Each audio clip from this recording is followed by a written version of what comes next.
Hey guys, this is dboorn here with NetcodeGuides.com. Today we're going to be doing a demo review for TriggerFinger.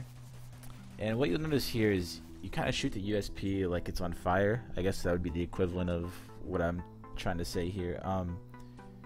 You just end up shooting it really fast, and not only do you lose accuracy, you don't conserve ammo. So if you can just get, like, so for example on this shot, if you just came to the corner and you just like slowly tapped at this guy peeking you, you know, you'd have been better off. What I noticed on this round, and obviously throughout the entire pug, your crosshair placement is a little low, and you also pre-aim angles. Like you'll see when you walk up the stairs here, if there's a guy like on your left anywhere in this area here, he would have killed you because you're like looking through the wall. But like I was saying, throughout the demo, your crosshair seems a bit low, like kind of hip level or torso. So if you could, like, a good reference point would be the vertical lines on your crosshair. If you would aim those like neck level, so that if you miss, your recoil jumps to the head, as opposed to if you aim at the head and you miss, it would be too high.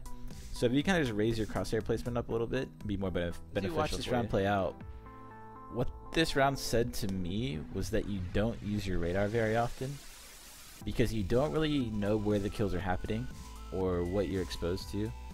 So if you can try to like create a habit, and it's not going to be an overnight thing, it's going to be something you're going to have to apply daily, but if you can create a habit of glancing at your radar every now and then, especially in matchmaking, because you're going to have people that don't communicate as well, so you can kind of get a good idea of what you're vulnerable to, what's being watched, where you need to be, where people are dying, because the radar gives you a lot of information.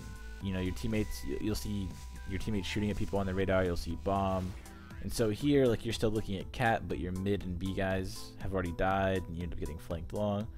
So, you know, awareness wise, I feel like you could benefit from using your radar a little bit more. These long distance battles here, you tend to overcommit to the kill, as you can see there. Like, you just end up crouch spraying, even though you missed your first few bullets, you didn't readjust, and you just became a stationary target for this guy to kind of, you know, put his crosshair on his head.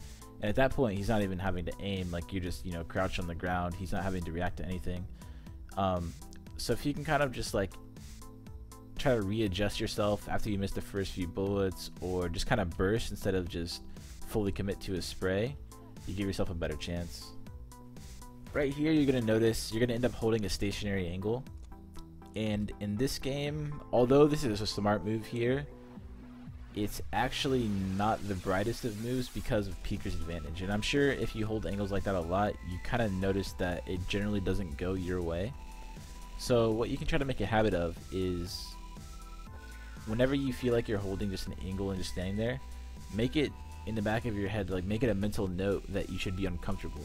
Because for me, when I'm holding an angle like this, I'm just going back and forth with AB, so that I'm kind of essentially moving in place, as opposed to just holding this angle here. Because with peeker's advantage, for whatever reason, this guy, it's better to be this guy than you in this situation, where he just like sprinted around the corner.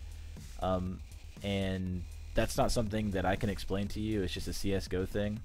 And once you stop trying to make sense of some of the things that go on in CSGO, you're going to be better off, unfortunately. This here would be a good example of what I was talking about with your radar. But it's also acknowledging that you're the last guy out middle here. So, and you end up getting knifed this round, so I apologize for putting it all out there for the world to see. But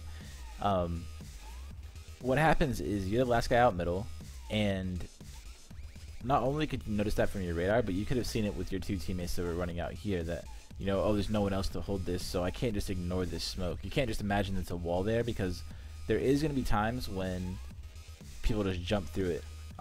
So you kind of still have to pay attention to the smoke. This has been dboorn with NetcodeGuides.com, and I hope you learned something.